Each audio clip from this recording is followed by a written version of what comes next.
Kişinin defineye merak sarmasıyla başlayan, başından geçen olayları onun ağzından anlatacağım. İyi dinlemeler. Bu ay yine elektrik faturası fazla gelmişti. Artık evi idare edemiyor, resmen batıyorduk. Evimizin kirasını ödeyemeyince yıkık dökük, yağmur yağdığında içeri su damlayan, içeri soğuk kalan kötü bir evde yaşamak zorunda kalmıştık. Babamın işindeki en yakın arkadaşının yaptığı hainlik yüzünden babam işten atılmıştı. Yeni bir iş bulmuştu tabii ama ne sigortası vardı ne de bizi geçindirebilecek bir maaşı. Bu yüzden bize bir yerden para lazımdı. Ama nasıl gelecekti o para? Hemen şehrimizin tarihini okudum ve köyümüzdeki dedeleri dinledim. Köyün hemen önünde görkemli bir dağ vardır. Dağ çok büyük olduğundan tepesindeki kar daha erimemiştir. Köyün ilk ışıklarıyla mükemmel bir görüntü ortaya çıkar. Dedelerimizin dediğine göre o dağda dolu altın var. Eskiler altınlarını oraya gömermiş. Ama kazıp almaya kimse cesaret edemezmiş. Bu cümlenin üzerine çok düşündüm. Altı üstü kazıp altını alacaklar. Bunun cesaretle ne ilgisi var diye düşündüm. Ama bu benim kazıp altın almamla değişecekti. Aileme haber vermeden elime kazma küreği aldım ve direkt dağın yolunu tuttum. Dedemin dediğine göre altın olan yerlerde genellikle taşa konmuş bir işaret vardır demişti. Ben de bu işareti aramaya koyuldum.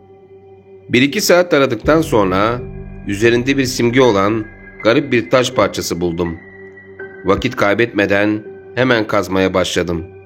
Kazarken garip bir şey oldu.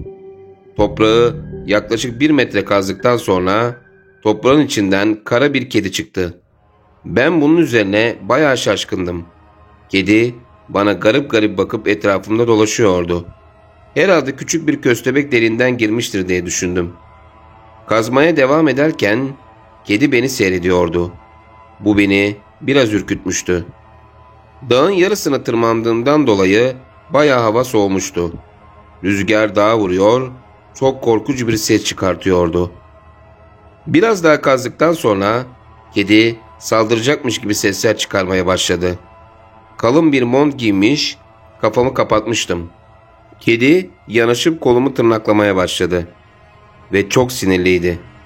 Kediyi kovdum ama dönüp tekrar geldi. Sanki orayı kazmama sinir oluyordu. En son kazmayı vurduğumda metalik bir ses geldi. Elimle biraz toprağı aldıktan sonra bir kutu buldum. Kutunun içinde sadece bir not vardı. Biraz da elimle eşeledikten sonra içi altın dolu bir testi buldum. Ben tabii ki bayağı mutluydum. Bu arada kediden ses çıkmıyordu. Etrafıma bakındım ama ortada kedi yoktu. Testiyi boynumdaki şala sarıp köye indirdim. Eve babamın gelmesini bekledim ve babam gelince gösterdim. Babam altınları görünce korktu. Bunları nereden bulduğumu sordu.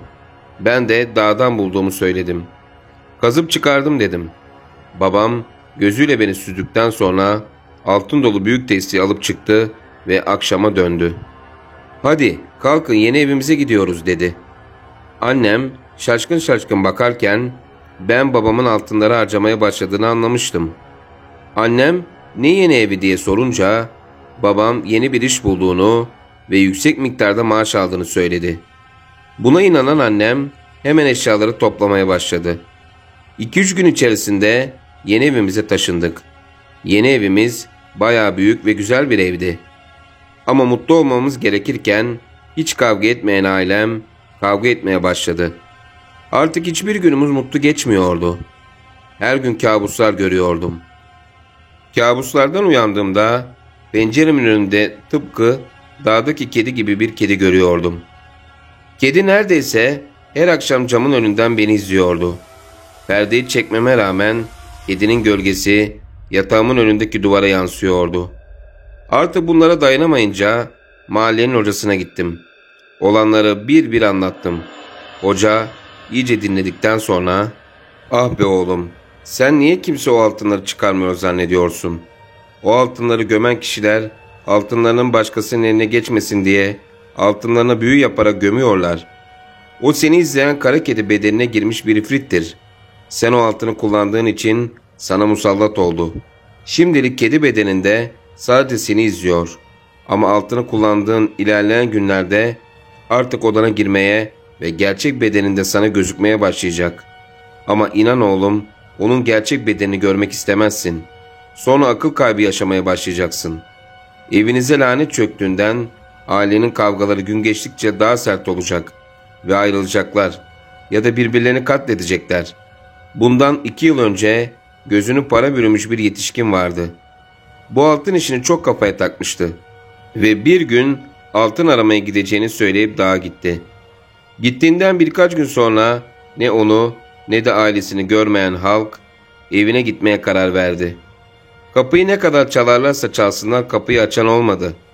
Kapıyı kırarak içeri girdiklerinde iğrenç bir kokuyla karşılaştılar. Altını bulan adamın annesiyle babası birbirlerini kesmişler. Ortalık kan revan içinde, altını bulan adam ise onların etini yerken bulundu. İnsanlara saldırmaya çalışırken bir çoban tüfekle vurdu. Evi yakmaya karar verdiler ve evi yaktılar. Ev yanarken arka camdan kara bir kedinin kaçtığını görenler olmuş.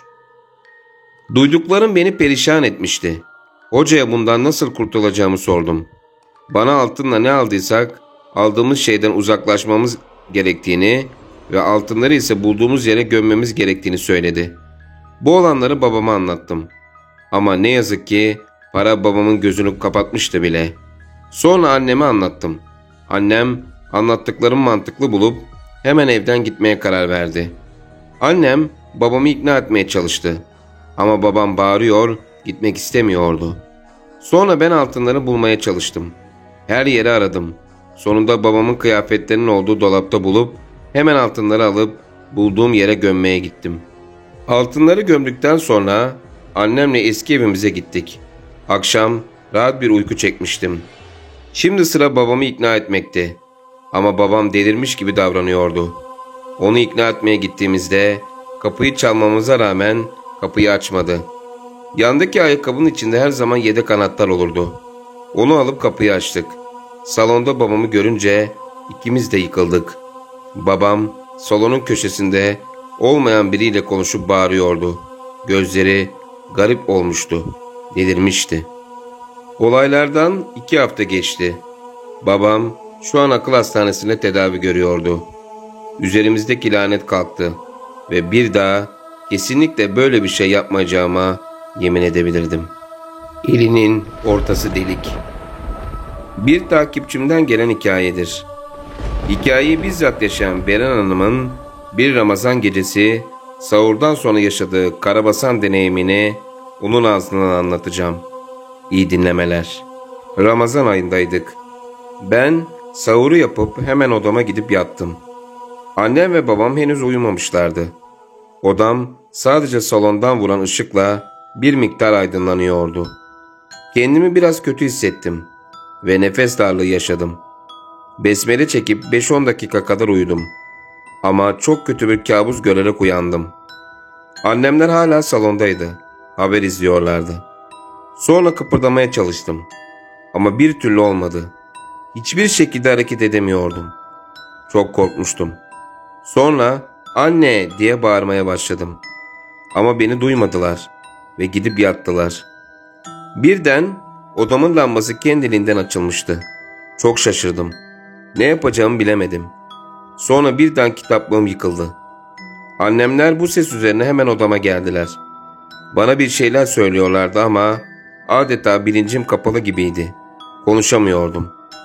Sonra annem Nas, Felak ve birkaç dua okudu. Birden siyah bir gölgenin yatağımdan kalktığını gördüm ve konuşabildim. Ama en çok şaşırdığım şey kitaplığımda Kur'an-ı Kerim de vardı. Ama o kitaplıkta sabit bir şekilde duruyordu. Daha sonra yaşadığım bu olayı internet üzerinden araştırdım. Meğer beni karabasan basmış. Bunun sebebi ise sırt üstü yatmammış. Karabasan gelip ağzımızı tutuyormuş ve bizi boğmaya çalışıyormuş. Ama boğmaya çalıştığı eli delik olduğu için ölmüyormuşuz. Değerli dinleyicilerim, bir korku hikayeleri videomuzun da sonuna geldik. Kanalıma henüz abone olmadıysanız abone olup videoyu beğenerek bana destek olabilirsiniz. Bir başka hikayede görüşmek üzere. Hoşça kalın.